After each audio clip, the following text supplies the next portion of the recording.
know where the treats at. Is this the passing of the torch, right? Is this what this signifies? It comes down to that front office and what they feel is most important. The champ is here. We've touched down from a higher plane. Why you made it here? We always look forward to that week because it was always intense. You know that we ain't coming back. We about to. The man, the myth, the legend, Dante Hall. My favorite player growing up was Dante Hall. I love you guys in the show, but Dante was my guy. Get to dashing because you done on the warfield.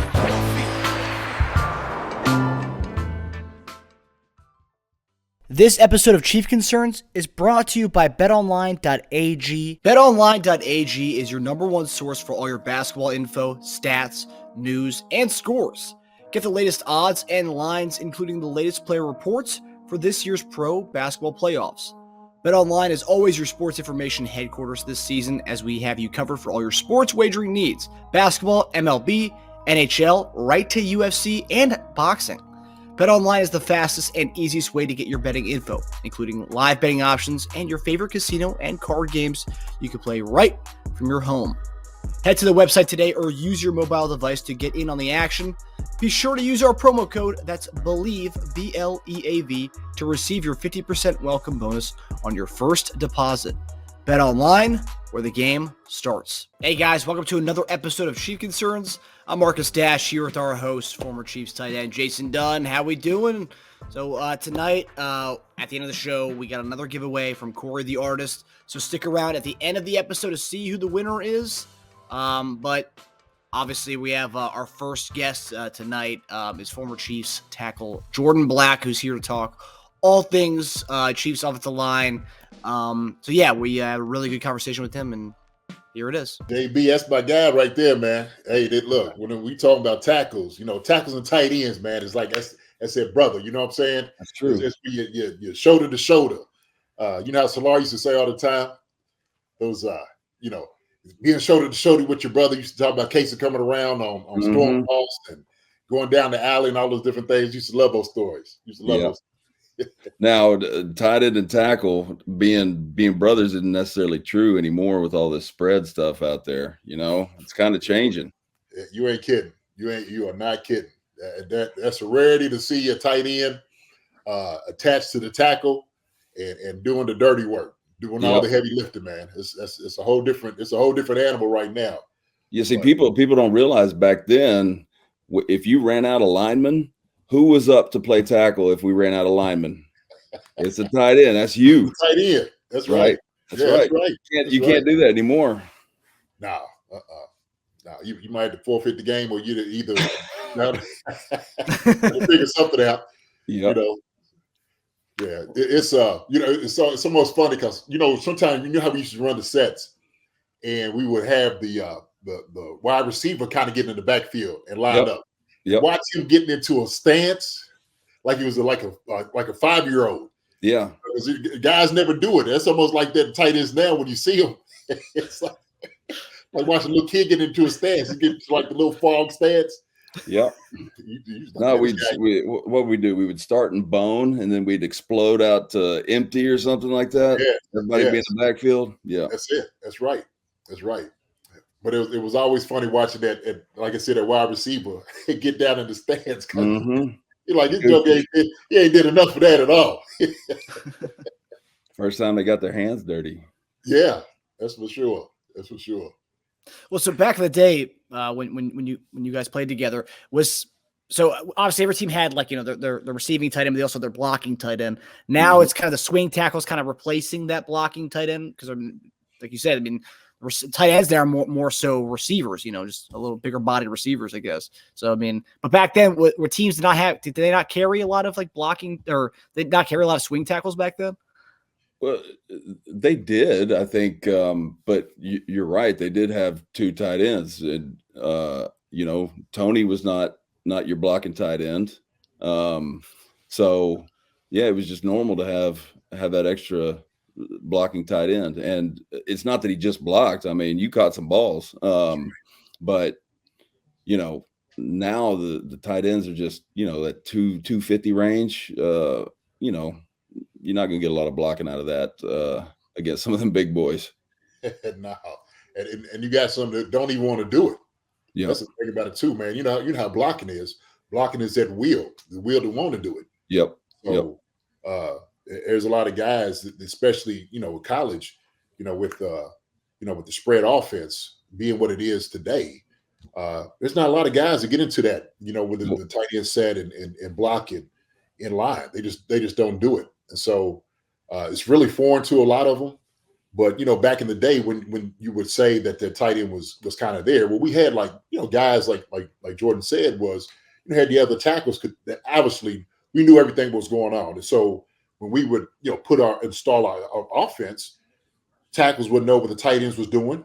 Like you said, and obviously I knew what the tackles was doing because everybody is orchestrated doing is pretty much what the play was. But yeah, man, as far as tight ends today that do it. Now you got like Blake Bell, he'll do some blocking. You'll have some guys, but it's almost really, man, it's almost obsolete. It really is. Mercedes Lewis is another one. He'll block you. Yeah, Mercedes Lewis. And you have some now like George Kittle. George Kittle, he'll block. Yeah, he don't mind putting his nose in there. Freeman from Pittsburgh. Kelsey get there. He'll block every once in a while, but we just don't. I guess offensively, we don't ever really require him to really be attached to do those things. You know what I'm saying? Yeah.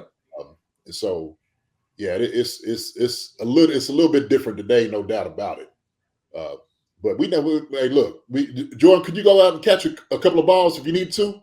Absolutely. Yeah, absolutely. As a matter of fact, I spent a year in Jacksonville, and I played tight end all year.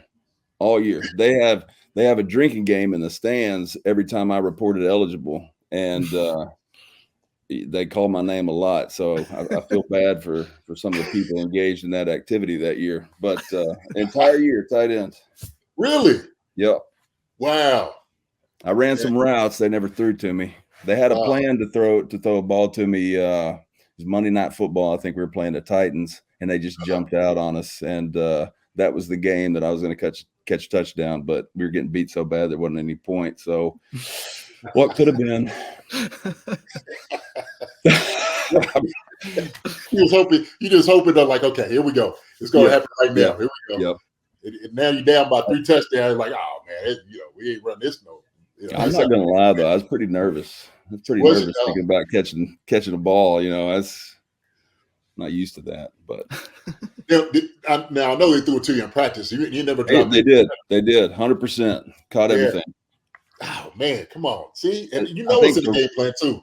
I think the route was just so crisp, that I naturally get open. So a lot of sarcasm there for those that don't know me. I was gonna say, man, when I'm telling you, now Jordan will keep you in stitches. That's another thing, man. His humor, man. I'm telling you, that's one thing Jordan would do, man. He's so funny, so funny. So yeah, just you catch his words and stuff when you saying it, man. But yeah, I always remember that's Jordan Black, my brother. There we go. So when you see the Chiefs offense now, like how Eric Fisher had a touchdown, Nick Allegretti had a touchdown, a bunch of the guys on the line. I mean, does that you kind of get like, man, I wish I played in that Chiefs offense, to be able to run some routes as an O lineman, or to be involved in something so creative that it is now. Well, the way I look at it is, they caught a touchdown, so they got to think about the people that came before them that made that possible for a tackle to do that, so they're standing on my shoulders. They probably heard that I was running routes in Jacksonville, and look where we are now. Now tackles are catching touchdowns. So you're welcome. Yeah. That's right. Well said. That's it. That's right. They got to pay homage to you, man. That's right. Yeah. Jordan, here's to you, man. It's to you. No, that's great. I love seeing tackles catch touchdowns. I mean, that's always a highlight on ESPN, something you don't see every day. So, hey, catch one. Congratulations. Great job. I wish I could have done that. Happy for you. Yeah, that's true. You guys did pave the way for a lot of the stuff that is going on now. And also you see things like the whole what was the snow globe play, JD, the ring around the rosy. Yeah, I mean, when you see stuff like that, I mean, because in the offenses you guys played, and there wasn't that kind of stuff. And this is kind of new to like what's going on. So my mind immediately goes to, you remember we had Ghost tagged with everything in KC? I mean, that's kind of what we're talking about. We had all sorts of stuff in that offense. I think when we were there, that offense that Al Saunders was calling was nuts. That's still one of my favorite offenses I've ever been in. I mean, he's like a mad scientist mixing chemicals and stuff to come up with those plays. Is crazy. That's true, man. That's true. Al used to put some things together for sure. Never slept. Just football all day, all night. Well, so we had a debate on here one night, Jordan. It was me, Eric Warfield, and Dwayne Clemens. Yep. And so, when the Chiefs scored in 13 seconds, the whole 13 seconds score. Mm-hmm. And so Warfield, he's going on, hey, man, who would have thought the Chiefs would have been able to score that many points in 13 seconds to get down? I raised my hand like, me. He's like, get out of here, JD. I said, look, I'm telling you, Eric, I said, this is what y'all don't know on defense is when we know we got time and downs, we're always thinking about scoring. We're always thinking about advancing the ball or putting yourself in a position to score. I said, and I brought up my old playbook. It was like the last plays, right? He's like, well, I'm not talking about 2 minutes. I said, I'm not talking about 2 minutes either. I said, I'm like, I can't show you the plays, but I had like 10 plays that Al Saunders had drawn up. Yeah. You know what I mean? To like chunks, like chunk plays. You know what I mean? Like 30 yards, we're trying to take right here, 40. And this is things that, like, at the end of the game, offensively, that you're thinking about doing. Like, you're never thinking about surrendering and like, we're just going to take a knee, especially 13 seconds. You need to get some yards. It's not always about the Hail Mary. Like you said, Al Saunders was putting things together that we were clearly thinking, hey, 25 yards here, somewhere there. Absolutely. You got 5 seconds, 8 seconds. This is what we need to do, right? And so we worked those things. This is things that we worked out in practice, man. And they didn't believe me. They thought it was the craziest thing ever. I'm just like, well, that's why y'all on defense, because y'all just don't understand these things. Yeah. Major, insanely detailed offense. And not to mention, we were out there on that field for a long time. We had plenty of time to practice. That's right. Get it right. Goodness. Yeah. That's a fact, man. Al was brilliant, no doubt about it. For sure. Was he the type of coach that just never left? Was he always at the facilities? He slept there. Damn. And do you remember like how we would, we go down to practice and I know what you're gonna say. Huh? I know what you're gonna say. Go ahead. Oh, well, we see Al. Al would he'd jog down, run down, or you'll see him in the car like with a newspaper. And it was like his solace, like he's just like zenning it up, getting himself ready. But he would see Al, I'm literally between practices, after practice, he's running, he's jogging. And he was like a madman. Seriously, he's like a mad scientist. And I know his mind was just going all the time, just thinking about things, doing stuff.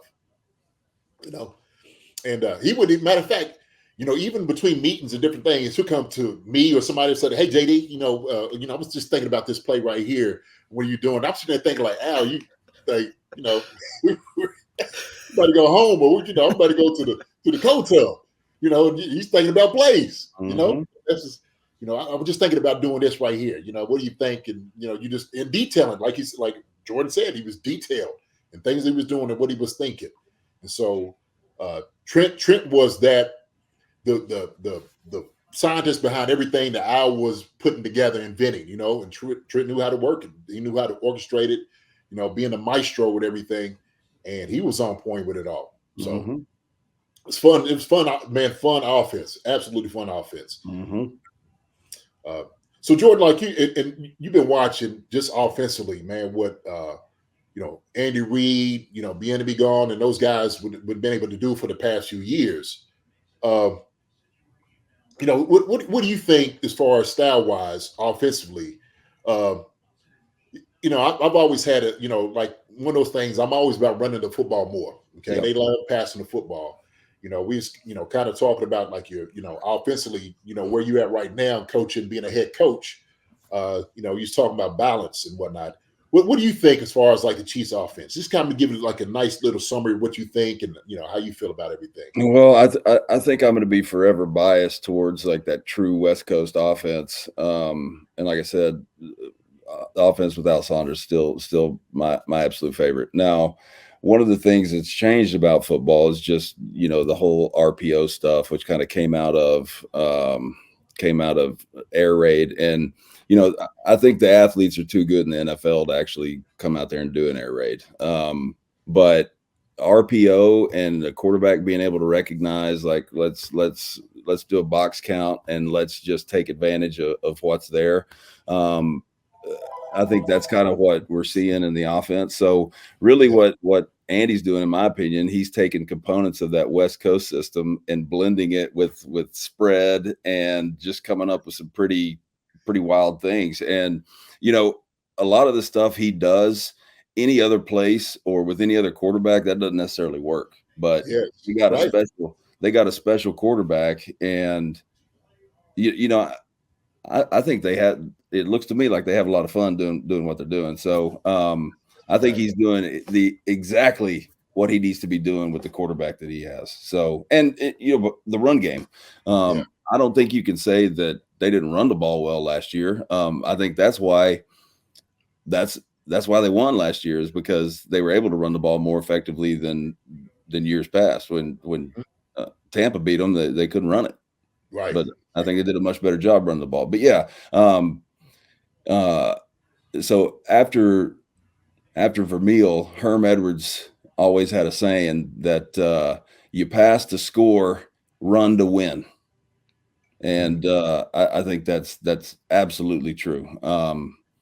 Anytime you can run the ball, typically the pass game will feed off the run game. At least I think that's when you're going to be most effective, when that pass game feeds off the run game. You start doing some play action passes, catch the secondary thinking, confusing them. So, but I think Andy Reid, he's kind of a guru, and I like what he's doing. It's fun to watch. They enjoy doing it. So, and they're winning. Yeah, man, look, and everything you just said, man, is so true. And I love how you said it, because it really is, like you said, melding of a lot of different offenses, right? The things we've seen kind of in the past, and he's just putting it all together, like with the knowledge he's comprised over the years, right? Hey, a little bit of West Coast offense, right? Here we go with the, like you said, some of the, best short Air Coryell, turf, all these different things, and just seeing it over the years that he's able to break down every spot of the defense and what you attack. And that's what I love about it. When I'm starting to recognize it, when I'm looking at it, I'm like, okay, I see how he's attacking this, right? Flooding different zones, and he's putting guys out there, and he's just putting pressure on different ones individually, linebackers, safety, what it may be, corners. And he does a lot of it, like you were talking about with Al Saunders, a lot of window dressing. He does a lot of motion. He does a lot of movement, right? And that's what you do. You set the defense up. To say, hey, look what's going on over here. We're going to do something over here, right? And he catches people sleeping. And it's the same thing. Like one thing in the offense, you never want to become predictable. Yep. And that's one thing about Andy. Like there's no way you can be able to predict what they do offensively. Just can't do it. And even if they become predictable, you still got an unpredictable quarterback. Yeah, because he's going to do something nuts and throw it underhand or with his left hand or kick it to somebody. He's pretty special that way. So I mean, it's kind of one of those situations where you got a dude back there at quarterback. So as a play caller, like a lot of your bad calls are going to be hidden because he makes you right. Right. So, that's right. That's true. That's true. Dude, and look, and what you said also too, just because, and I think people, at least a few years ago, didn't quite understand. They underestimated his running style. Him able to advance the ball with his feet and with his legs. And so I was just like, man, this guy's dangerous running the football. You would just see it like in games. If he needs to get 15, he's getting 15 yards. He needs to score, he's in the score. And so those things, because he, like you said, he has that uncanny ability just to make plays. I'm in all of it. And like you said, man, I think it just makes a lot of just the offense right because of the things that he's able to do. Like Andy is just he's just overjoyed over the oh my gosh, I got this guy and he can do this, and they just know Pat's gonna make him right. They know that.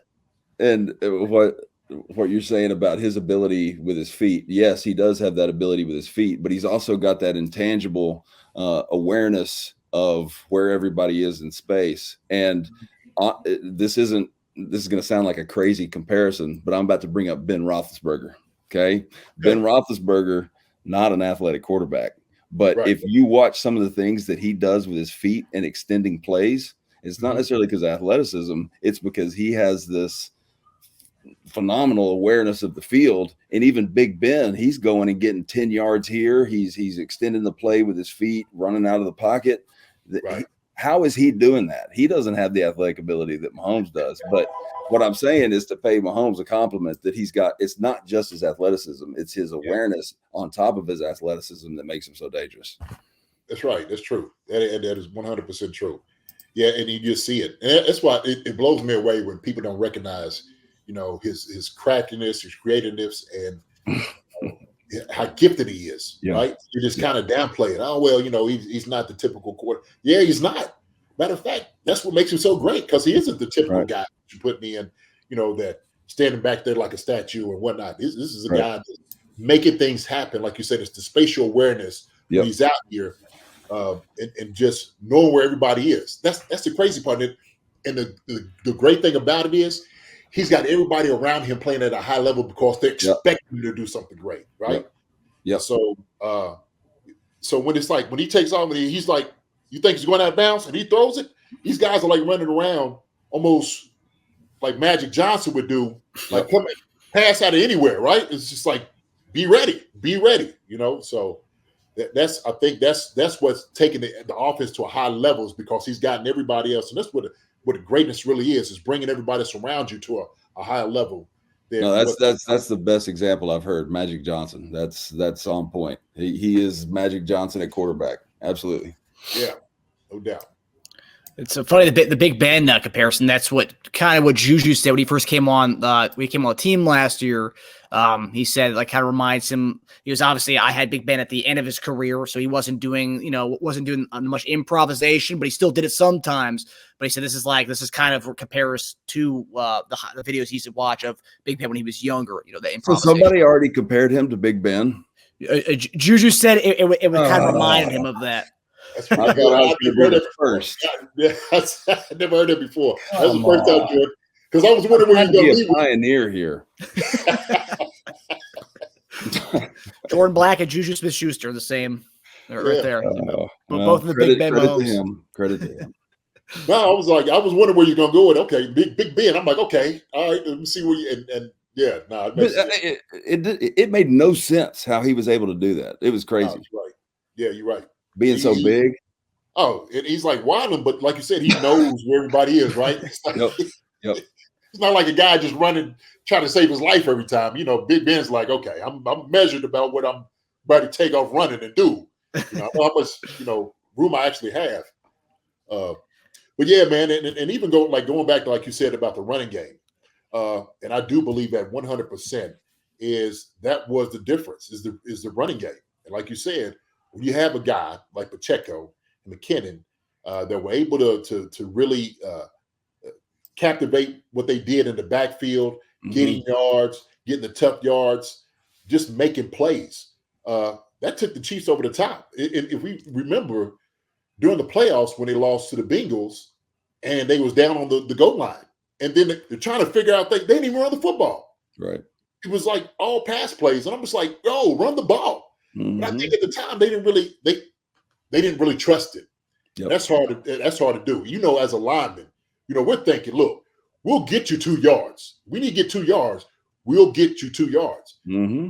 It's something there. They didn't want to do it. I still think of that game against Oakland in Kansas City where we scored. We were down by 1. We had an opportunity to tie it up, and Vermeil was like, no hesitation, run it. Let's go for the win. No tie, let's go for the win. And we did, but then again, that was a pretty unbelievable offensive line. But yeah, you got to be able to run the ball. Yeah. Yeah, then you have JD was telling me a story about how Vermeil wasn't a big fan of kickers. you have one job. Now that you bring that up, yeah. Not only that, but you remember Kendall, right? He's a deep snapper. Yeah. They made him run scout team offensive line. Wow. That's And right. he wasn't a young guy either. They were making a snapper do scout team O-line. Oh my gosh. Yeah. Things have changed, but so one of the things that's been kind of a hot topic within Chiefs Kingdom over the last 2 weeks, I would say, pretty much all offseason, really. So we didn't re-sign Orlando Brown Jr. We ended up signing Jawaan Taylor with the thought process, and I think a lot of fans just thought this more so that based on his price tag with Jawaan Taylor, that he was going to play left tackle, and Coach Reed, when they signed him, pretty much said, yeah, we're going to give him a shot at left tackle, but he could play all types of positions. He could even play center. So kind of left the door open for multiple positions to play. But most people thought with this price tag, he was going to go play left tackle. So then the last week after the draft, Chiefs ended up signing Donovan Smith, left tackle from Tampa Bay, 1 year, about $9 million, up to $9 million. So based on that, last week, a lot of fans and some experts thought that Donovan Smith would be moving to right tackle and Jawaan Taylor would still stay at left tackle based on how much Donovan Smith is getting paid compared to what Jawaan Taylor's getting paid. Mm-hmm. But then this week, Andy Reid said that Donovan Smith will stay at left tackle, the position he's been played his entire career in the NFL, and Jawaan Taylor will stay at right tackle. So this is something JD was not surprised about at all, because he's been kind of saying that once we got Donovan Smith, he's going to play left tackle. That's pretty much it. So what do you, when you hear this, when you hear people speculating just based on price tag of what a guy, he's making, a right tackle's making this amount of money, he needs to play left tackle. What does that, as a guy who played both positions, what does this whole situation tell you? And when you hear about these price tags everyone's talking about with right tackles and left tackles? So traditionally the left tackle's getting big money because he's protecting the blind side of the quarterback. Now, with that said, if you're an NFL quarterback at the NFL level and you don't have any backside awareness, what kind of a quarterback are you? That's number one. Number two, nowadays, your best pass rusher, and you can watch any game out there, your best pass rusher, if you got a big-time left tackle, where is that pass rusher going to line up? He's going to line up on your right tackle. Right tackle. So Right. Nowadays, as much as they move these elite pass rushers around, you got to have two tackles. So whether one's getting paid more or less, you both got to be able to protect. And another thing that people don't consider enough when you're talking about the tackle position. So sure, maybe there's a premium on protecting the quarterback's blind side, but a lot of times when we're making this right tackle, left tackle distinction, we're not thinking about the run game. So what does that offensive lineman bring to you in the run game? Because a lot of times we're discounting the ability of a right tackle, and they may be an absolute dominant run blocker, and we're not taking into consideration what that player is bringing to the team as a whole. So maybe you bring somebody in and you lose a little bit in the protection game, but you gain a lot more in the run game. So you got to factor in. You got to factor in all of that, what that player is going to bring. Then on top of that, you got a guy like Mahomes. I look at Indianapolis when they had Peyton Manning. I think he was the least sacked quarterback in the league as long as he was playing. Is that because he had a great offensive line? No.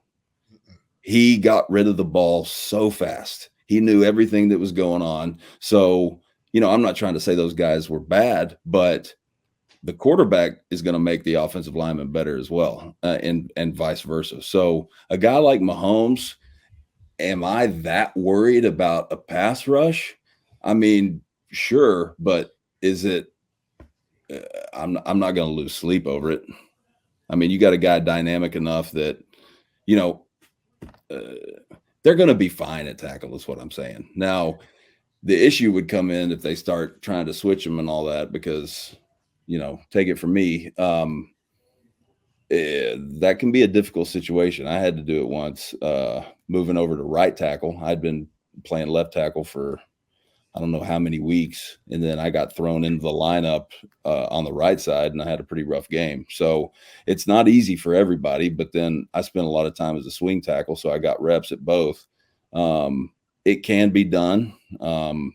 It just really depends on how long it's been since they've taken left tackle and right tackle snaps.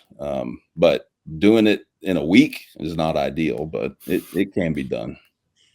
Yeah, so a few things there that you was talking about, and I agree with every point you made. And as a matter of fact, that was the point I was making also too, is that, obviously left tackles, because you said the premium of blocking the blind side is why left tackles get paid more. And traditionally, that's what it has been. But I told him also too, at the right tackle, I said, this is not really a new concept to put your best pass rush against your right tackle. It hasn't.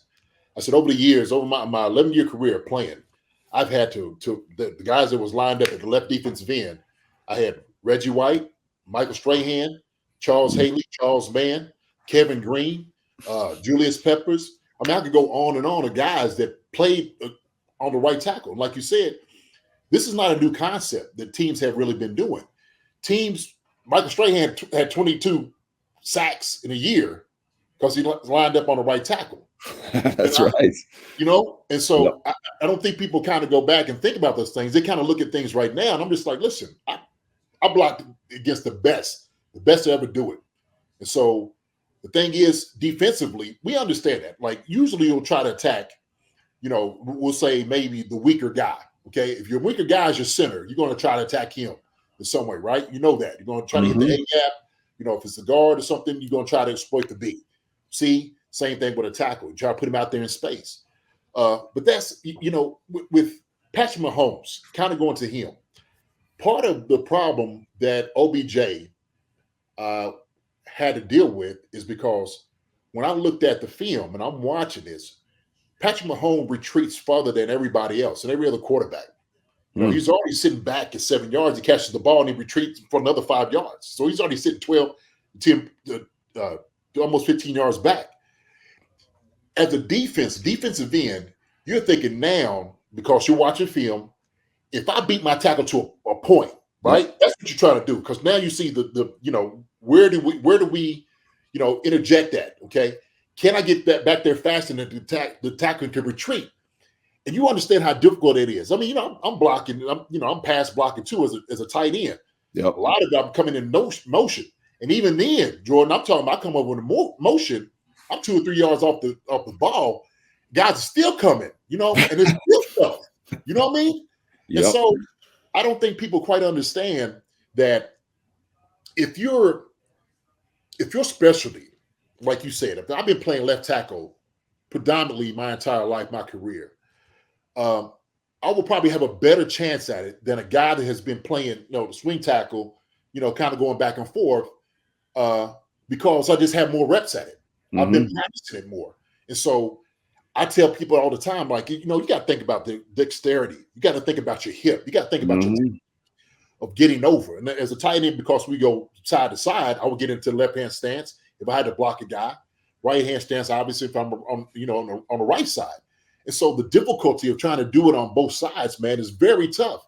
Yep. I said, yeah, it can be done, but it's very difficult. It's going to take time. It's going to take experience. It's going to take reps. All the things come into it. And so what Andy Reid did, and I'm going to tell you, I'm going to kind of lay it out to you how the conversation went. When Jawaan Taylor was signed, Andy Reid kind of laid the table out saying, hey, we got an athletic tackle that plays right tackle. He can move over to left, saying he could, right? Operative word could, okay?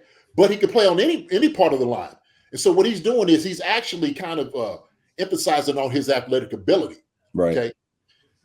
I think, and this is me personally, okay, and I'm looking between the lines, right? I'm just reading between the lines. This is me as a player and then as a coach. I'm like, okay, we know Jawaan Taylor was one of better right tackles in the league, top 10 at the time. To move him over to left, we just got finished with that experiment with OBJ, okay? So, kind of worked, somewhat, wasn't it, people, I liked it. A lot of people didn't like it. They didn't want him to be highest paid tackle. Okay, that's the argument people can make. But then all of a sudden they're going to get another guy from right tackle to move him over to left, the same experiment, and hope that he wins. And I think part of it was Andy was saying, we're going to beat this guy here. That's a good contingency plan to move him over to the left if we need to. Now, we know in the draft, I'm looking at the top 5 tackles that was coming out, okay? And I said maybe your top 5 tackles that I was looking at could probably start day one in the NFL, right? You know how it is as a rookie. You get the type of like coaching that you need, the toolage, the detailed experience, dealing with, working with your technique. I think it's what guys in college really, they lack is just that detail technique-wise, right? Mm-hmm. You get him into the system. That guy like a Paris Johnson or, at the time we were thinking about getting Anton Harris and all those guys, my man from Tennessee. These was guys that I was like, these guys could come in and play day one. Now, didn't quite work out that way. Okay?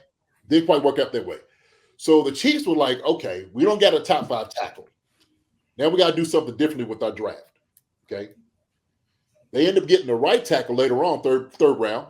Okay, Wanya Morris, very talented guy. Like you said, his value comes into he is a road grader. He will block you all over the place. You know what I mean? That's a strong suit. Okay, value-wise, right? We're seeing it. Good, very good pass blocker. But I think the Chiefs, Veach and all those guys are still looking for a left tackle out here. Mm-hmm. They're still looking maybe for this other plan. And so nobody really seen this thing coming. They didn't know Donovan Smith was going to be on the street and he was going to have a home. Right? Well, they end up signing him. Okay. And people went ballistic. What are we doing giving Jawaan Taylor $80 million and this yada yada or $60 million guaranteed? And why do we sign him for this amount of money? Okay. We got Donovan Smith for $9 million. Okay. And he said, hey, he's going to be our starting left tackle. And people couldn't understand. They couldn't wrap their head around a guy that is actually the hammer, the tool that plays this position, specialized in, is going to play that position now. I'm like, what do y'all think he was doing? And so I just, in my estimation, I was sitting there saying, look, Jawaan Taylor has that ability, like you said, swing tackle, goes right to left. He has that ability. We know athletic-wise, he's off the charts. We've seen him. We watched him play, and they've been watching him over the years, play against him, obviously, too. So it was a great signing. And what it did, it just bolstered the entire offensive line. Totally. You know what I mean? Yep. But what do you think? I mean, just kind of laying that out, what Andy said about, hey, he could play this position, bring a guy in who's actually left tackle. What do you think about that, man? Well, so I'm going to bring up one guy, Mike McGlinchey from Notre Dame. Okay. Yes. He's been playing. He was in San Francisco for however many years, but he played left tackle in college. And then what they did when he went to San Francisco, he moves over to right tackle. So I think that's a great example of what can be done when you look at off-season OTAs, minicamp, because it will take, I'm going to say, at least a good month to start getting comfortable doing the opposite. Now, you've got 2 guys at tackle that are athletes. So I think there's a lot you can do with an athlete. Every team has a swing tackle, and this. You had to protect on both sides. After some time, you get used to it, and you're equally proficient both ways. So, is there enough time to get both of these athletes at the proper position? Absolutely. So, I think the only time you would have an issue with a tackle that you're trying to flip-flop is going to be if you bring in like an older veteran that's been playing left tackle or right tackle for their whole career. You're going to meet, they're going to resist moving. As a matter of fact, I saw it with Trey Thomas in Jacksonville. He was a left tackle his whole career. And at one point they were like, I need you to go take some reps at right tackle. Let's see if you can do it. Guess what Trey said? No, I'm not doing it. I'm not going over there, not doing it. And Trey ended up not even dressing for games because he wasn't going to go over to play right tackle. Wow, really? Wow. So now he's a multi-year Pro Bowler, and Yeah. he's earned the right. He's earned the right to say that. And Right. part of it, he didn't even want to take a chance of getting embarrassed over there on the right side. Mm. Could Trey do it? Yeah, but at that point in his career, I think it's a lot harder to teach an old dog new tricks. But these guys, they're young. I think they'll be receptive to it.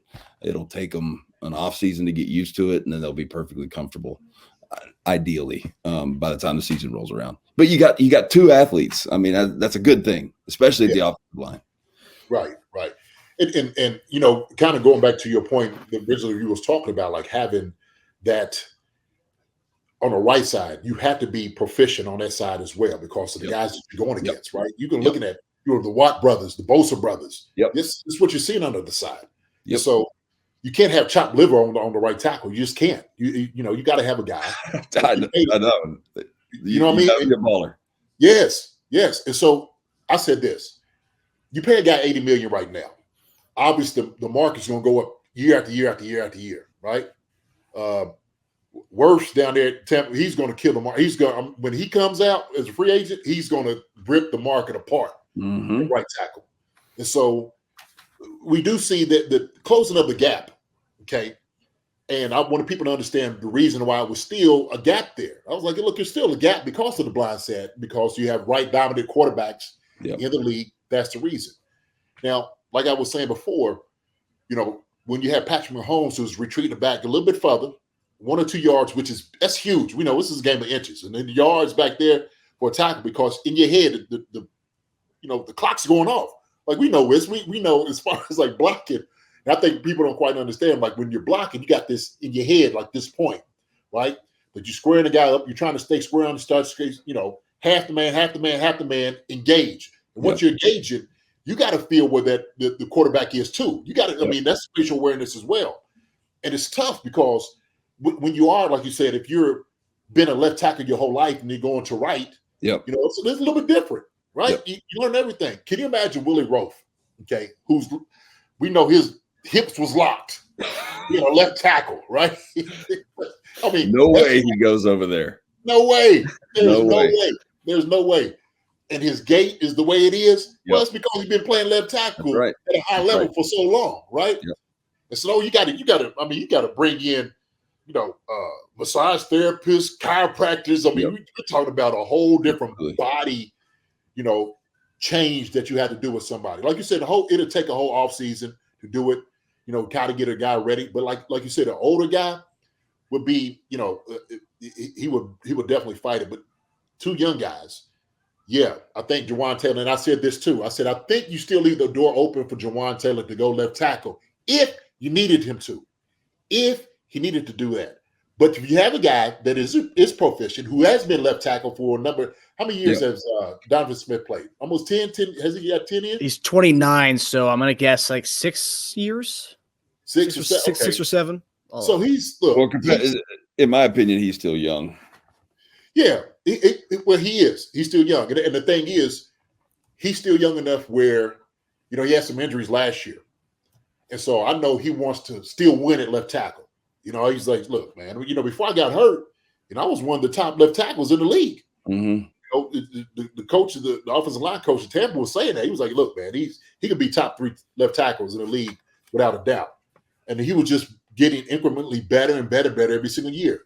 Last year, he had a kind of a terrible year, but fighting through injuries. You know how it is for anybody to be as good as you want to be, fighting through injury. But I've always said this: if a hammer is the tool that you need, why use a screwdriver to nail in the nail when you got the hammer? You could use a screwdriver, right? Mm-hmm. You could use a screwdriver, but use a hammer. Use a guy that is proficient in this. Okay, he's on a 1-year deal. This is a 1-year deal for him. Okay, and so $9 million for left tackle. If this works out, he starts for the entire year, and he's playing at a high level left tackle. That would be the greatest signing ever, I think, for the Chiefs. You know what I mean? And that's the way I look at it. I'm like, man, everybody should be happy with this. I mean, it's a win-win situation because you're getting a guy that was playing at a high level before he got hurt, goes back to his original position. You got him in for $9 million. And he plays well, man, that's that's a great deal for the Chiefs if that happens. So are you saying that they got a right tackle, they got a left tackle, let them play right tackle and left tackle? I say let them play right tackle, left tackle. Yeah, no. I totally agree with that. And I believe also too, like you said, Jawaan Taylor will still get reps in left. You know how it is. Coach will be like, "Hey man, come on over here and get some left, right?" Because he is athletic. And so a guy who's athletic, that wouldn't bother him at all. Yeah. And so to him, he's just doing athletic things, right? I'm lined up. It's a good challenge for him. And so if Donovan Smith goes down, you can easily put Jawaan Taylor at left tackle. Mm-hmm. It's almost like we had Thuney. When Thuney came in and he played lights out at left tackle, and he's left guard. Like, well, shoot, Thuney, he can do that because he's athletic. He's a lot more athletic than what people think he is. Yeah. And he crushed it. He absolutely crushed it out there playing left tackle, right? So I think, like you said, it's a great problem to have when you have athletic guys on the line. It's a great problem to have. I think they got the Wanye Morris, and we got other guys that, Niang is still coming back from injury. We talked about, our guy, Darren Kennard, who could play right guard and right tackle, EB. But now you got depth. You got guys that play their original position. Now they say, well, look, we could put Jawaan Taylor original position. He's got the Bosa brothers, right? He's got all these guys he got to go against this year. We got to have a proficient right tackle. We can't just keep putting guys in that just okay. We can't have that. Well, and you can't let a price tag that you're paying somebody be the reason that you disagree with. Like, oh, well, he's getting $80 million. He shouldn't be playing right tackle. No. Yes. And you're also going to see, I don't know how much longer Lane Johnson's got on his contract, but he's another one that's going to get paid just like a left tackle. I mean, he played really well last year. He's arguably the best right tackle in the league. And he'll get paid just like a left tackle. Yeah.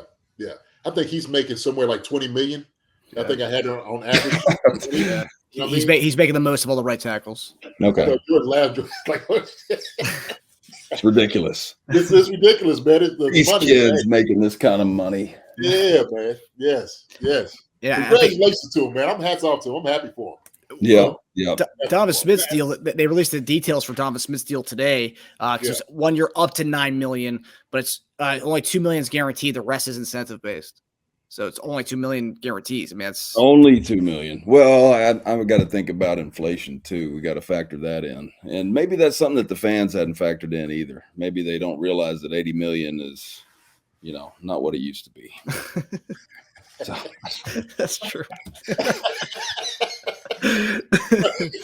Somebody needs to do the math on that, and they can put it in the paper, and maybe that'll make people happy. Like, hey, this $80 million is really only 40. That'll make them happy. Right. Hey, look, man, I'm trying to survive right now. Tough that is.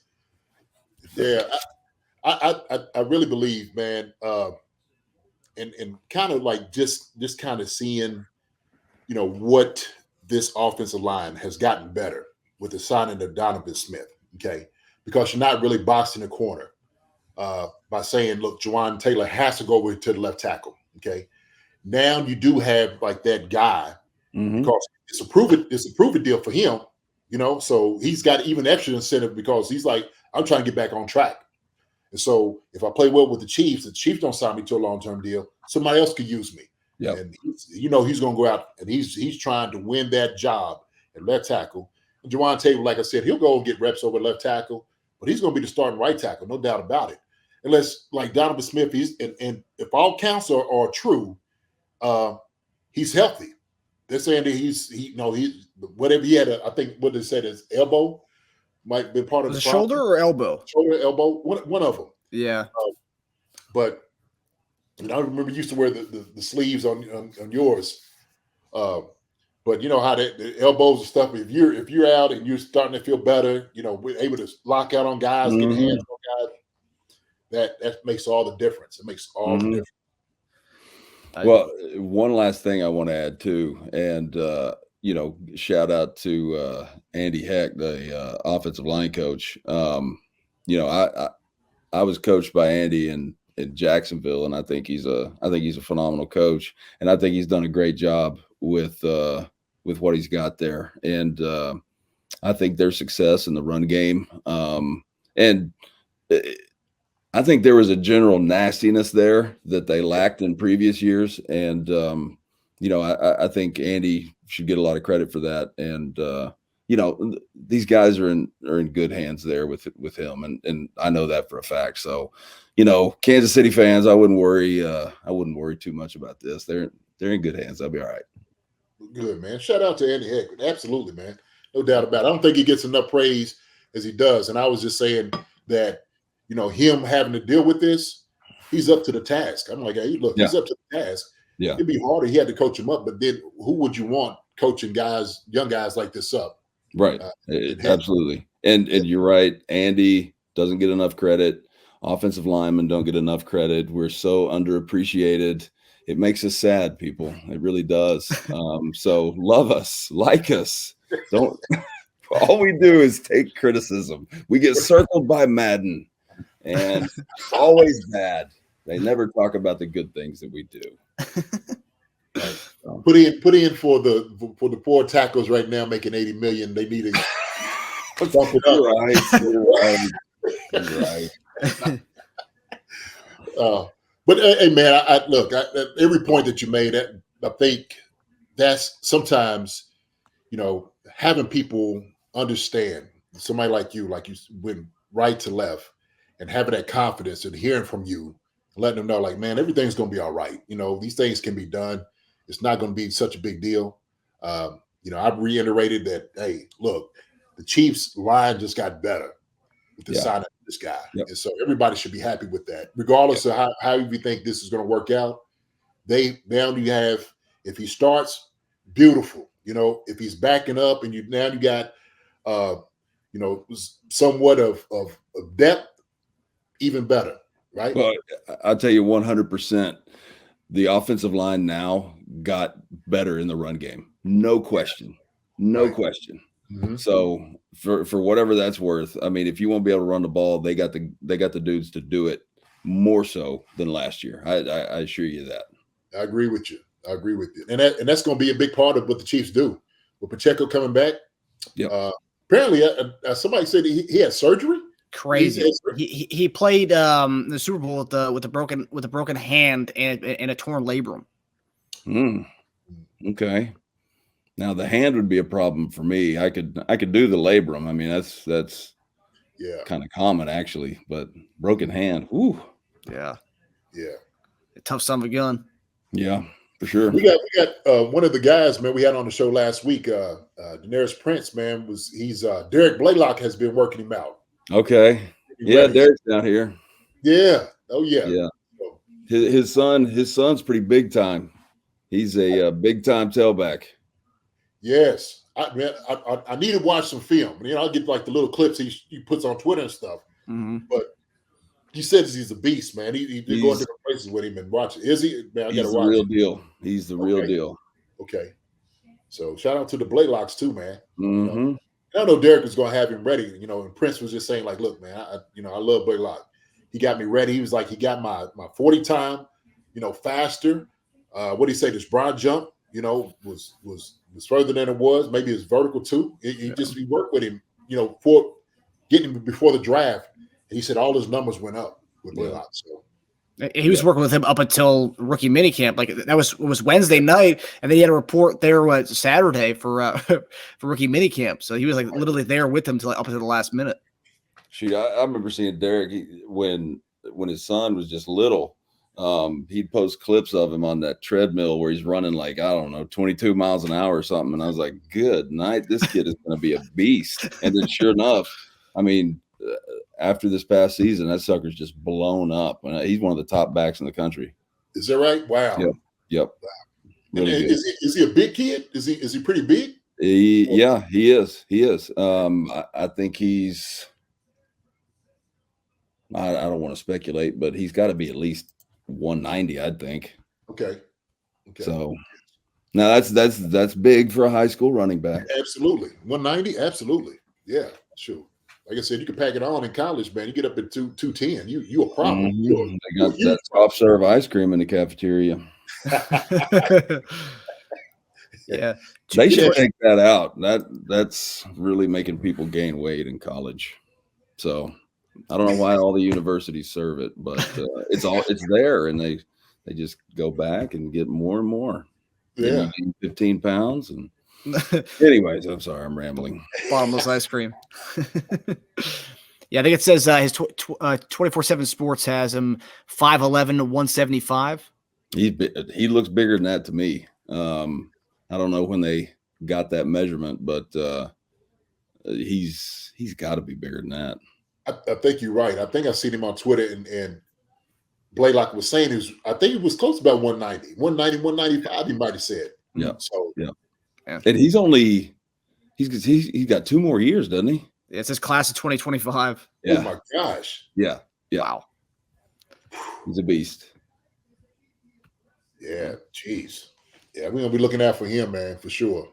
Isn't it crazy that guys that we played with, we're starting to watch them go to college and yes. So Jason Witten coaches up north at Liberty Christian, and they're in our division. So I saw him here recently. He's got a son that plays middle linebacker for them, and he's 6'2", 220. He's just a sophomore, but we had the state track meet, and what's impressive, like, Jason Witten was an incredible route runner. Okay. Just precision, right? Right. He wasn't necessarily getting open because he's, more athletic than everybody. Yeah. His son ran 10-8 100 meters in the track meet. 220? 220. That's wild. 10-8. That's flying. Wow. Yeah. Oh man. That's a big man moving fast right there. Yeah. Yeah. He's another one too that's gonna be special. Jeez. Man, 6'2", 220 when a 10-8. 10-8. Wow. I know he probably looks at a place too, just taller than everybody else, just bigger than everybody. He's like, it's crazy. Crazy. But I had no idea he could move like that. And then to see it in person, he's gonna be something else. Does he just play defense or does he play offense too? Defense. Defense. Yep. You said he's a sophomore too? Sophomore. Wow. Man. Yep. Yep. So I don't know what Witten is doing down there to train him, but I need to get my hands on that training regiment, because that's right. Soft serve ice cream, maybe. Yeah, it could be. What if I've been wrong all along? He'll take you in the the secret lab. He open it up and say, "What's the secret?" Like, here it is, soft serve ice cream. Whatever, baby. It is. It is. That's all right, Jordan. It's honestly awesome having you on and be able to talk to you about everything that we've talked about so far. And we'd love to have you back, JD. We'd love to have our guy Jordan back. Man, come on, man, 100%, 100%. And the thing is, man, we're gonna keep up with you as far as everything that's going on with you, during the season. That's another thing. So now we got your information, brother. We'll reach out to you. Yeah, absolutely. I appreciate y'all having me.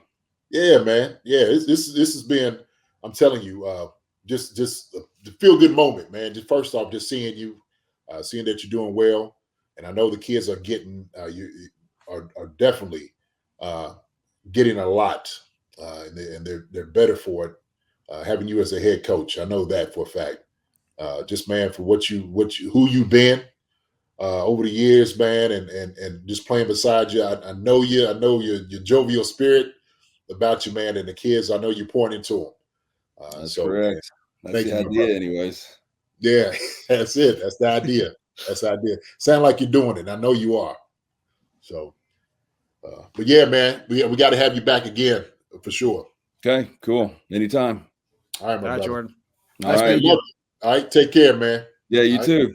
That was Jordan Black, everybody. We told you guys you're gonna get some educational offensive lineman stuff tonight. And hey, here you are. There was your treat. So I hope all the doubters of the Donovan Smith thing, especially also a guy who played with played under Andy Heck in Jacksonville. So I hope people will understand and take what Jordan Black says very seriously. Yes. I mean, and for somebody who has the experience, like I had no idea he was under Andy Heck down there. So that even sings praises for what Andy Heck could do, his ability. Mm-hmm. So we know that they're in great hands, even better now, just coming from Jordan, knowing that, hey, if you got an offensive lineman that's going to get you together or coach, Andy Heck's the guy.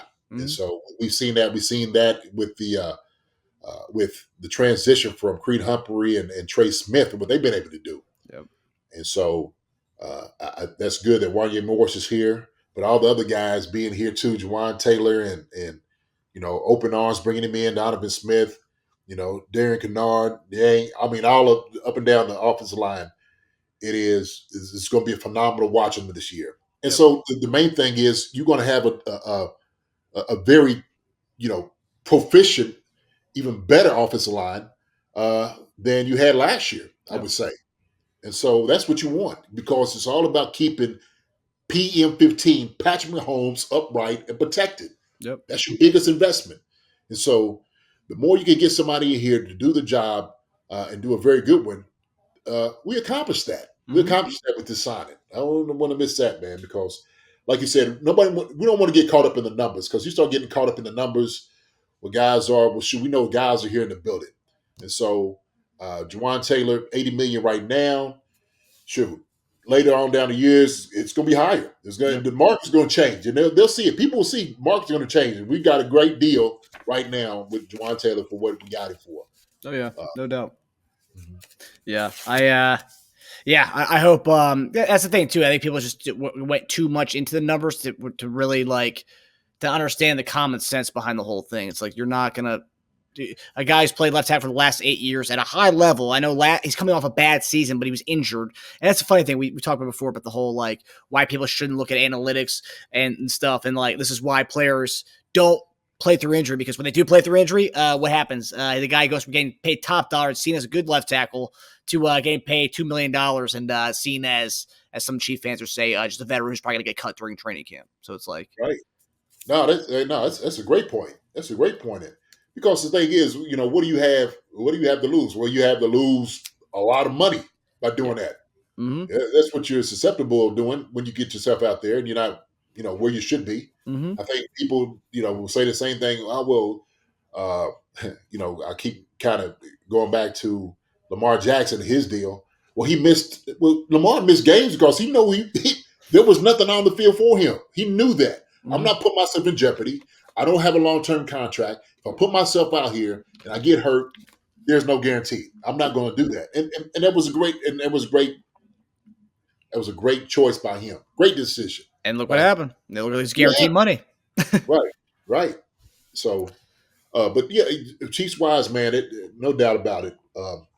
Donovan, like I said, if he comes in and he starts and he plays well for that $9 million, that's going to be the greatest value you could possibly get. Mm-hmm. Period. It's a steal of a deal. You're not. I mean, I don't know how he pulled that off, but Veach, his bargain bin ways, he somehow found somebody at the bottom and you got something out of it. For $2 million for a starting left tackle, that's nuts talk. Well, it is, but it's one of those. Hey, man, you got to prove it, right? You want to get paid, you got to prove it, and we seen where you were, and that's the negotiating part of it. That is the negotiating deal. Yep. So for him, he's like, okay, I know I'm in the bottom of the dumps right now. I got to go out here and prove that I am high value being left tackle. Mm-hmm. What better place to do it than protecting Patrick Mahomes and being on the best team in the NFL, right? So you want to get paid. You want to show everybody that you're back, that you're healthy, you're healed up.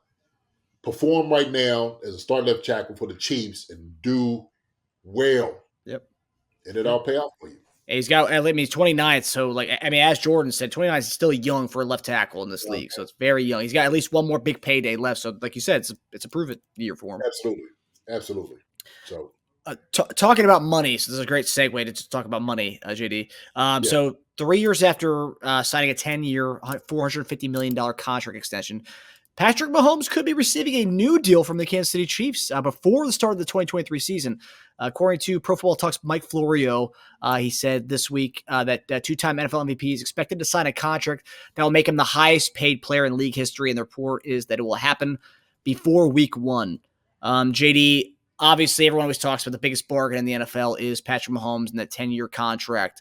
What do you make of this happening? I mean, because we're talking about contract extensions for Chris Jones, but now that this coming in, I guess, because obviously quarterbacks are starting to go over what Patrick Mahomes made. So Patrick wants to make sure he's still that guy. But how can we do this and also still have the flexibility of being able to sign guys? I mean, because that was the whole reason why Mahomes 10 years, you can spread it out and try to, figure out ways. But what do you make of this new potential contract extension? I don't know. I'll be honest with you. I have no idea. If they could get it done and work the numbers, then great. That's the only question is, are they going to be able to work the numbers? Like you said, getting Chris Jones signed, okay, to a long-term deal, because that's a priority. And then getting Patrick signed. The money's going out. If you can defer the money for however long. So can they get it? I don't know. I don't know if they can get it done. So this is a new report. This is the first time I've heard about it. But like I said, if they're able to do it, then fine. It would have to be deferred money, like you said, over the time, making the highest paid. But we also know, it's just like looking over,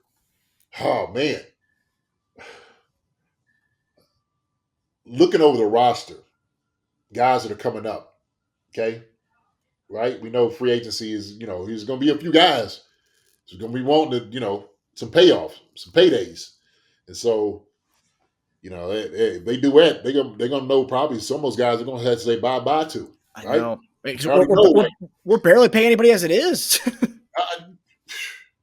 What Beach, like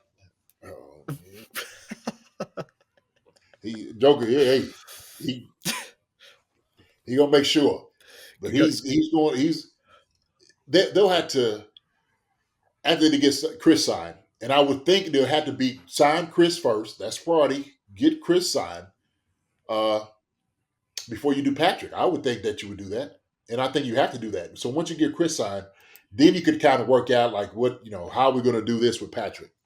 Here's the thing, though. I think with Patrick, you have such a good rapport with the guy. They don't have to do it right now. You don't have to necessarily be a priority. That he will be compensated as the highest paid quarterback before the season, after the season, whenever he's going to be the highest paid. Yeah. So whenever that deal gets done, he'll be able to do it. The question is, are they going to be able to do the workaround with the money and whatnot? And knowing guys are not going to be here. And like I said, I'm just looking at the roster, guys that's going to be up for a new deal and being signed. I mean, just next year alone, we have Willie Gay and L'Jarius Sneed. Just next year alone. I didn't want to say their names. I didn't want to say it, but yes, right. But hey, look, we've seen, there's a guy that's coming in building those positions, and there's a reason for that. And the thing is, if you win, hey, love to have you. You see you later, especially asking for a big payday. Yep. I mean, if that is, if they can work this out, because also another report was, so on top of Mike Flores' report, there was Ari Myrov said that another reporting, I don't know where they're getting this stuff from, but the report was the Chiefs won't rip up Patrick Mahomes' contract and give him a brand new one. He has 9 years left on a very team-friendly deal, but the Chiefs and Mahomes could look to make some adjustments to this current deal to be on par with other quarterbacks. And that's what I think is going to be the. That makes more sense, right? Yeah. Like you said, ripping it up, and I guess essentially it's kind of what you're doing in a way. But yeah, you can absolutely, adjust the numbers now, right? Which makes a lot of sense. He deserves it. Yeah. That's the one thing with him, with his contract, and I know with him and Chris Jones, right? Yeah. We both know they are worth the money they're getting. So it's not like it's like, damn, do we really overpay for him? It's like, no, well, we know those two guys deserve that money, and Chiefs fans want us to pay him. Neither one of these guys is going to be like a thing where Chief fans and people in the media are like, wow, they really overpay for those two. It's like, yeah, we these guys are different than most. Different, and no doubt about it. And he basically said, how much is Patrick asking for? Yes, sign it. Yes. Mm-hmm. Okay. Give him a check. You write your number on it, and we'll check the bank out and we'll go from there. So, yeah. I remember. I think it was a speculation, but they were saying that like when the last 3 years ago when they signed that giant deal, I remember they had talked about potential of like ownership like percentages to give him money within the organization, where it's like that's a part of it. And I don't know if this is going to come back out, but like. At the pace he's on, there's going to be at some point there's going to be no way to quantify how much the guy's worth because he is worth so much. We're like that. Honestly, he already has a stake in the what do you call it, the Royals? I believe they own the women's team as well. Well, I don't think you can't do that while you play. There has to be some rule against that. It has to be. I mean, to me, it sounds like it would be. You know what I mean?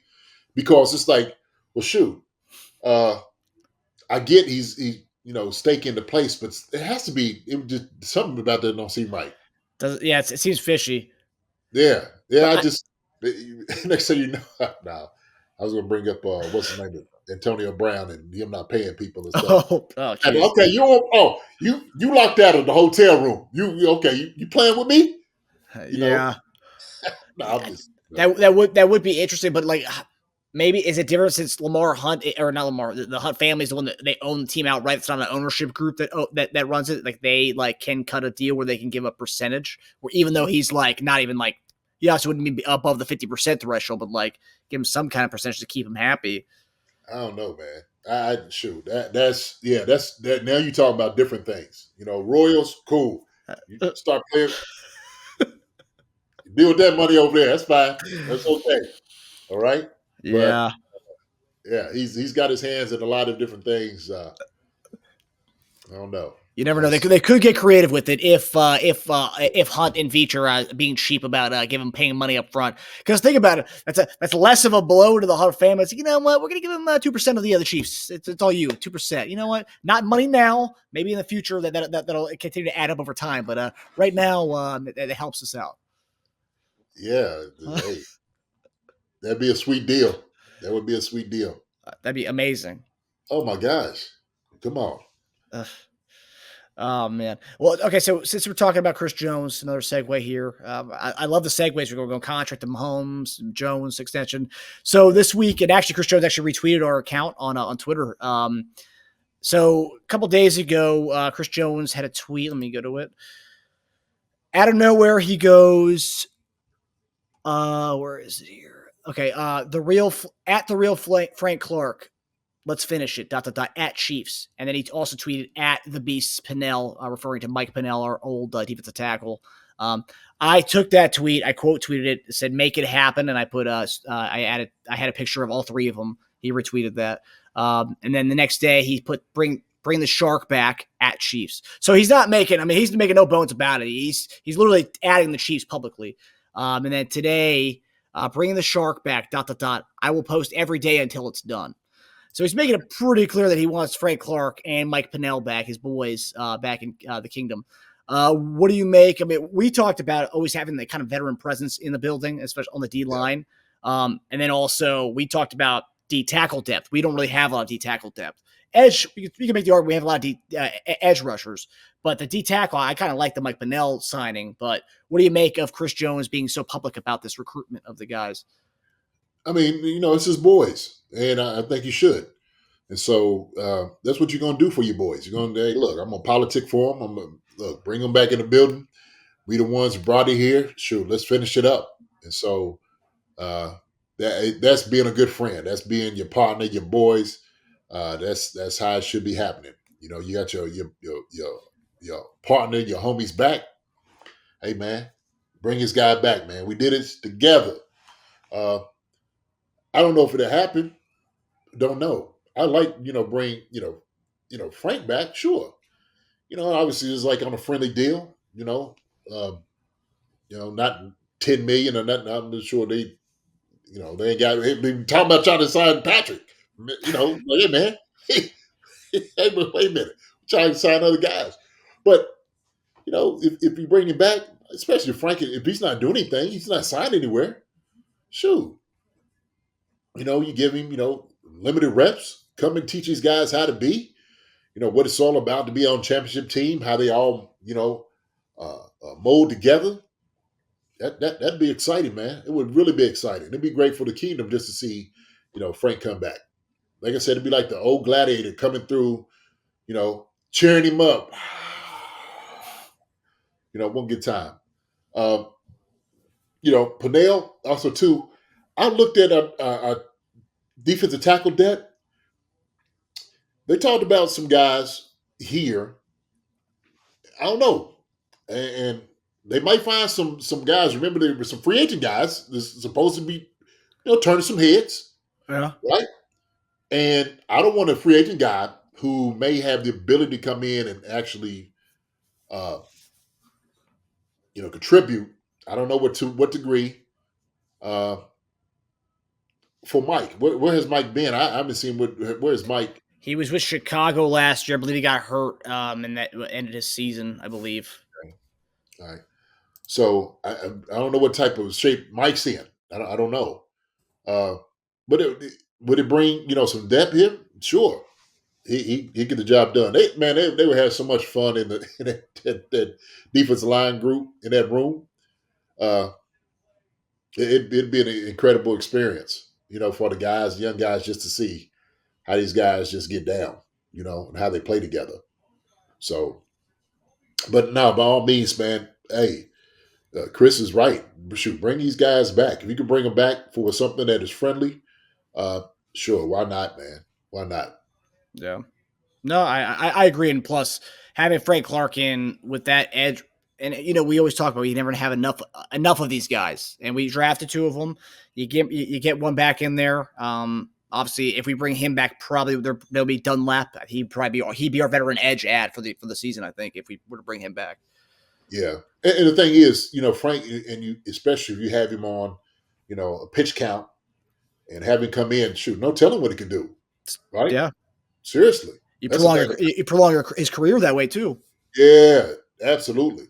Shoot, he might come in and get hungry if he's only getting 1 to 2 passes, get some pressures, should get a couple sacks. Shoot, before that joker might have 8 to 10 sacks. I don't know. Yeah. I'm just saying. Yeah, no, I got you. Yeah. I was based on his last few years. I think it's 4.5, 4. 4.5. I'm just, I'm being positively optimistic. Yeah, optimistic. Like I said, he might get 8 to 10. On pitch count. Maybe it's what he needed from the jump. Okay, just put him in on pass on third down. So that's it. Third and long to get his ass in there. That's it. Third and long, man. That's all you had to do. When you come in, you fresh. Shoot, go get it. Yeah. So you get you one or half of one a game. You already there. Yeah. You get half a sack a game. Come on, you there. Yeah. And also the educational aspect too for all the young guys on the edge too. That's huge. Yeah. Yeah. No, I like it, and it's nice to see Chris Jones pretty rallying for those guys to come back for to win another one. Yeah, I'm excited, man. I'm excited to see this the D line, defensive tackles, linebackers, defensive end. I'm excited to see exactly what this is going to look like defensively, man. I think they do really well, man. I'm really excited for this defense for sure. For sure. It's really, it's really young, and it's just, I think it's just fun. Because obviously we know we're getting with our offense now. This comes to a point now. It's always fun to watch our offense, but it's the mystery still with the defense. They got the secondaries coming to their second year, the sophomore season, just to see how they've grown from year 1 to year 2, and just seeing the collection of pieces that we have all around the defense. Now you're right. I can't really wait to see how good this defense looks this year. They're gonna wreak some havoc. That's what I'm looking for. That's what I'm looking forward to. Wreaking some havoc, man. And so, yeah, they're gonna be flying around. Yep. It's gonna be a fun defense to watch. and hopefully winning that turnover differential that we were so scared about last year. Yeah. Yeah. Okay. At a flip for sure. At a flip. Yeah. And I think with the guys, coming into their second year, especially the secondary, I think that's going to help, just knowing the game. Yeah, most definitely. So this week, Thursday night, the NFL schedule will drop. And so far, they've only released 2 games. They officially released 2 games. I think Travis Kelce's mom on some Facebook group or Facebook post, someone screenshotted it, and apparently she said the Chiefs will be playing the Eagles week 2 or week 3 of the season. So it won't be based on what she wrote, and she would be the one to know about the Chiefs and Eagles game. But so far, 2 games been released. So week 9, the Chiefs will be going to Frankfurt, Germany to play the Miami Dolphins. So Tyreek Hill will not be throwing up the deuces in Arrowhead, unfortunately, to some of the Miami Dolphins fans. But that does take away a little of the luster from that game. I kind of wanted to see Tyreek back in Arrowhead. That's me, I guess. But cool to see a Germany game, too. I think everybody wanted to see that, especially all the noise has been talked, the last couple of weeks, right? And so it's like, okay, it is what it is. We, all the smack is being talked right now. I got you. Throwing up the deuces. It ain't going to happen. Well, but like you said, it's still, in Germany, it's going to be a great game. Yeah. It's going to be exciting for those people, the fans over there, getting, what that is. And I'm guaranteed, they're doing their homework on like, oh my gosh, Tyreek Hill was over here and, Yeah, I think during the Brady, when they played in Munich last year, I believe in Germany, that was like seemed like a soccer game over there. They were loving that. I mean, you saw everyone wearing the Brady jerseys. Oh man, yeah. So we know the Chiefs, Super Bowl champs. They definitely know who they are for sure. Yeah. So it was the week 9 game, and then you had week 17 Chiefs on New Year's Eve. Chiefs will host the Bengals. Now that could go either way for me. As far I don't know if I like having that game on New Year's Eve. If we lose that game, I'm gonna be mad at the ball dropping, JD. Usually I get very emotional during that. I'm gonna be mad. I'm not gonna be emotional during New Year's Eve. The ball dropping. Shoot, they ain't gonna lose the game. They'll win that one. They've got the pieces, to handle it. It's not gonna be easy for Cincinnati, or at least how they were coming back doing all the things that they were doing. Totally different. And the Chiefs, all they need to do is get that monkey off their back. It was it. Then now it's like, just bring the bungles in. We'll handle them. Yeah. So I don't worry about them jokers at all. I don't know. I know. Obviously, we got the monkey off our back by beating them in the playoffs this year, but it's still a game. That's the game. If I were to pick on the scale of the game I least wanted to watch on New Year's, is that. I don't want to think about that, JD. I want to get ready, get nice, get ready to go out that night. I don't want to think about this. And then now Joe Burrow, knock on wood, that doesn't happen. But Joe Burrow beats us, and I have to go out. People know that I'm a Chiefs fan. Have people throwing that in my face on New Year's? Come on, hey man.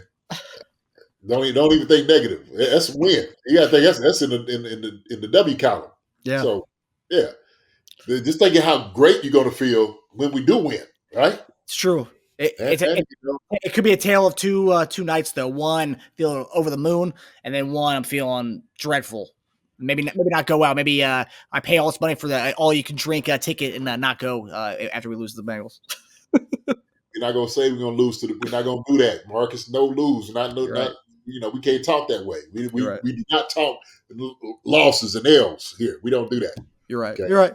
No, Chiefs will win. We're gonna win that game. I'm being negative, Nancy. I'm sorry. I'm thinking the worst possible outcome. Come on, man. We look Super Bowl champs, drum them suckers like we should have. We got their number now. Yeah. Period. So this is one game that a lot of people wanted us that they wanted that game to be the first game of the season. So my question to you is, JD, Super Bowl champions usually host week 1 of the season every year. That's the tradition. Who's the team that you want us to play week 1 of the season? I believe there's a report that came out. It's an unverified source. It's one of these Lions blogger tweets that's getting a lot of traction. Lions are a potential team. They're saying the report is they'll be the ones to play us week 1 of the season. And I kind of like that. Lions are a high-powered offense. Defense was dreadful last year, but they're an up-and-coming team. A lot of people are picking them to win the NFC North this year. So I could be on board with the Lions-Chiefs game. Yeah. Does it give you the excitement? No, not really. And the Lions are, like you said, they still developing. Yeah. You know, saying they're going to win the NFC North is not really it's not a huge task. That's true, especially without Rodgers now. Right. But here's one thing, though. This is what I don't know if this is true or this report's true, but isn't it like the NFL too? The draft's going to be in Detroit next year. Wouldn't it be like the NFL to throw them out in front of your face, national audience, first game of the year? I could see, and how many times they mentioned that during the game. Now the draft's going to be in Detroit next year, like the stuff like that. This Lions team, Detroit's really putting it together. They got the draft. They have offensive pieces. I could see Collinsworth saying that right now. Yeah, man. But they got all year to do that. I don't know. First game of the season with the Chiefs. I don't know. A little bit more high-powered, opponent than that. Okay. Those guys still don't know what they got. They got new running back, and they up and coming, and we need, we kind of they got to get a little bit better to get back up here with us. You know what I mean? So looking at the home games for next year, so this are teams that that potentially could be the week 1 game. So obviously division games, Buffalo, Cincinnati's out, Miami's out. So you got Buffalo, Chicago, Detroit, Philadelphia are the other teams, and that's home games. Yes, that Philly would be continuation from the Super Bowl. That would be monster.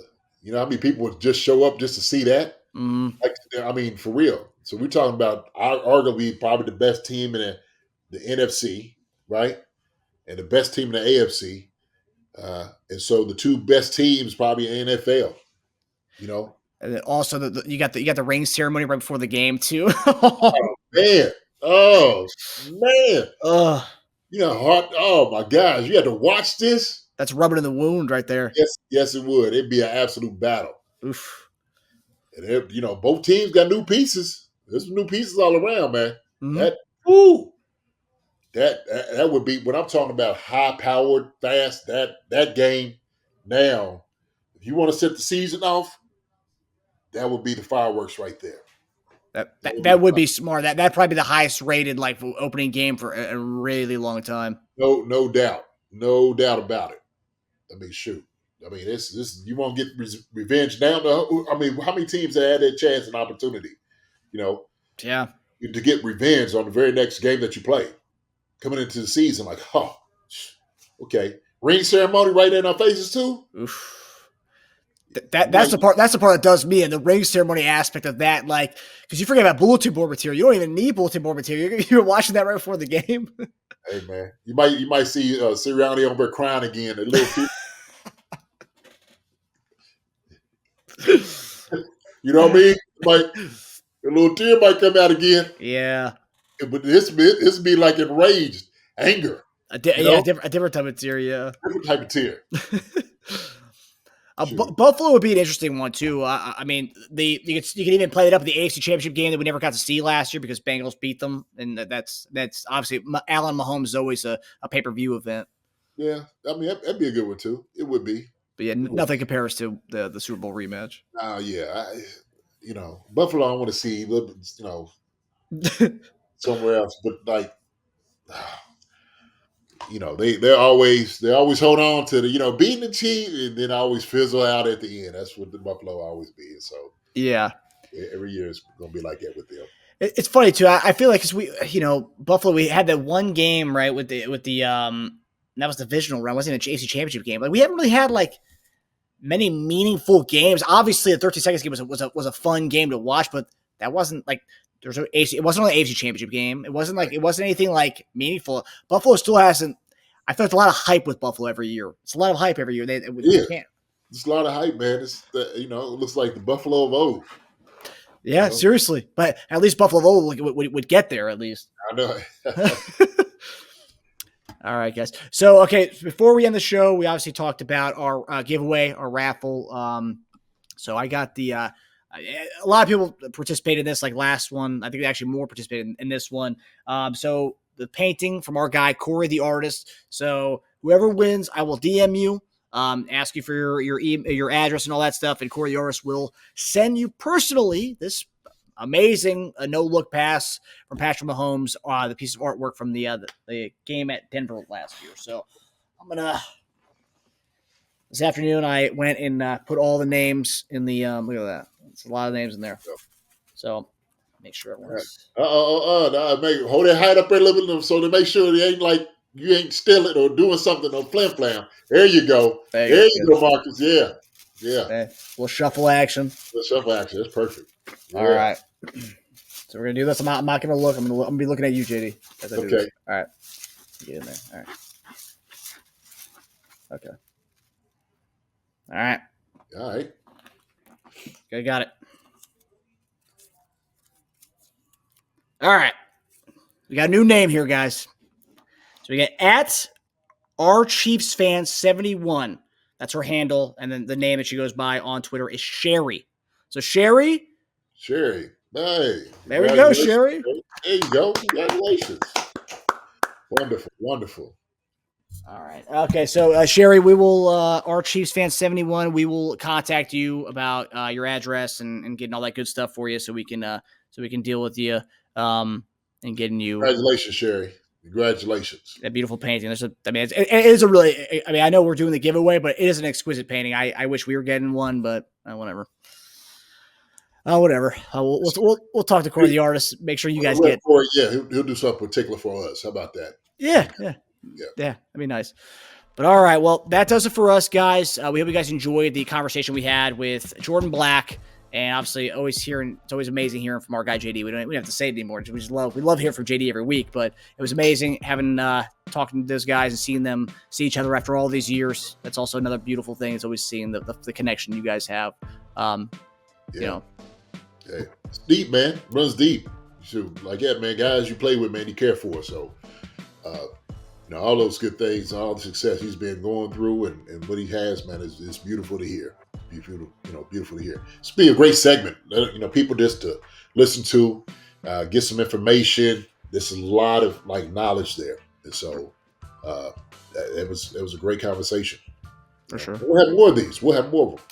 Oh yeah, for sure. We got tons of guys who are going to be coming on in the next few months during the season and off season, all that stuff. So we hope you guys enjoyed the episode, and we'll see you guys next time.